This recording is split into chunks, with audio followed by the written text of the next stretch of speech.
Lorraine, tell us about the location FEMA has set up here in Attleboro.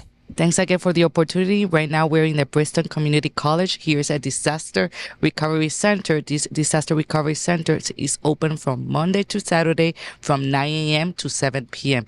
What can you find in this disaster recovery center? You will find personnel of individual assistant, also from SBA, which is Small Business Administration, and also personnel from mitigation.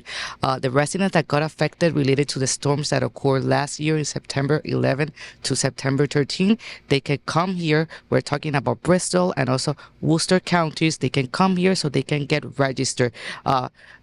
Residents, we have reached residents that they think that they're already registered because they talk to the town manager or because they talk to MEMA. It doesn't mean that you're registered. Register is with FEMA. So it's important that they register, and there are various ways that the resident can register.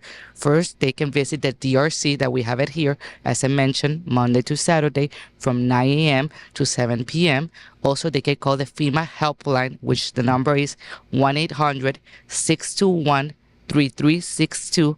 Also, they can download the FEMA app or visit the webpage www.disasterassistant.gov. If you need any reasonable accommodation, you can request it calling the FEMA helpline or visiting the DRC. Also, when you visit the DRC, you don't have to make an appointment. The personnel of FEMA, the specialists, are here ready to support you, to answer all the questions, and they can guide you in the process. So we have here the DRC manager. We have Shirley that she can inform you and let you know what type of assistance is available for the residents. Shirley, as Lorraine said, what type of assistance is available here? Yes, you can apply for personal property, for your home repairs. Even if you have an insurance, you can apply, because if the insurance don't cover the whole amount, we can assist you if you're qualified. We can assist you with that part. Also, we bring transportation, funeral assistance if there's somebody unfortunately die during the disaster. Because of the disaster, we can cover that expenses. Also, medical and devices or anything that they can be lost on the disaster. Now, I understand that the Small Business Administration, in addition to giving loans to businesses, can also give them to families as well, or homeowners as well? Yes, SBS is covering personal loans too. They also have another assistance they can provide. We also can refer, if you're not qualified with us, we can refer you to other local agencies or any other non-business agency that assists to the non-profit ones. And also SBA have different types of assistance they can provide to them. They work together with us and they are here available. Also, if you already fix your house, you can come and make an application and we can verify your case. Every case is individually, but you may qualify to reimbursement even if you already repair your house. Do you find that some people unfortunately had just major damage to their home? Others had minor damage, that people with minor damage don't think they're eligible for something like this? Oh, yes, they can come in because we start with some amount, but they verify the cases individually and they can qualify. And even the renters, you don't have to be owner. Wow. The renter can qualify for the personal properties.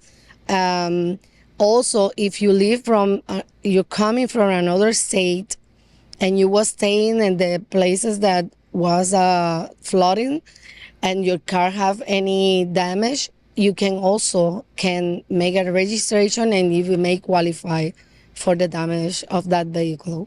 And we have an assistive device for people who blind, deaf. We have the accommodation of wheelchairs and everything at the DRC. In multiple languages as well, right? Yes, and we have translators to assist in any languages. Lorraine, how often do you guys travel to states providing this type of help? Well, in my case, this is my first disaster. I come from Puerto Rico, so right now I'm providing support to this declaration related to the floods. We're talking to the media and letting the residents know what had happened. As she mentions, here in the DRC, we have reasonable accommodation. We have the personnel ready to attend you.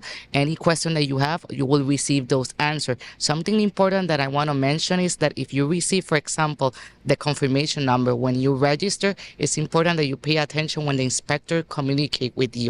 He will call you or he will text you so you can get that appointment and he can go to your house and evaluate your house. You will receive later a letter from FEMA.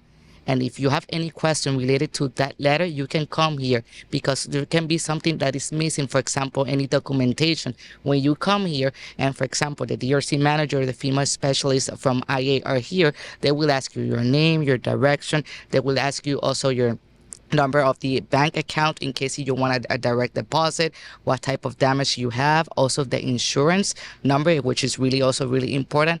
All that type of information you must provide it when you come here to the DRC. That's why I exhort everyone, because every declaration is different. I have worked for hurricane, I have worked for earthquake, also for floods in case of Puerto Rico, but every case is different. That's why we exhort everyone to come, because sometimes they think if I had a small damage in my house, I'm not gonna get covered. Every case is different. That's why you must come here, and the experts from FEMA will attend you and will let you know what to do. What is the following step? You said something that I want to point out. You come here, you work with the FEMA specialist. The bank account number. If someone calls and says, "Oh, I'm with disaster recovery, I'm with FEMA, I'm with MEMA, we need your bank account number," you shouldn't give it out on the phone if someone calls, correct? Yes, that's correct. In that case, that is really important that you come here and register, because, as I mentioned, the FEMA especially will ask you those questions. Also, you must call the FEMA helpline, which you already know the number. I can provide it again, which is the 1-800-621-3362. Important. Sometimes they have received calls from people that say that they're inspectors and they're not FEMA inspector. When the inspector go to your house, show them the badge. It's important you ask him, what is your name? Are you from FEMA?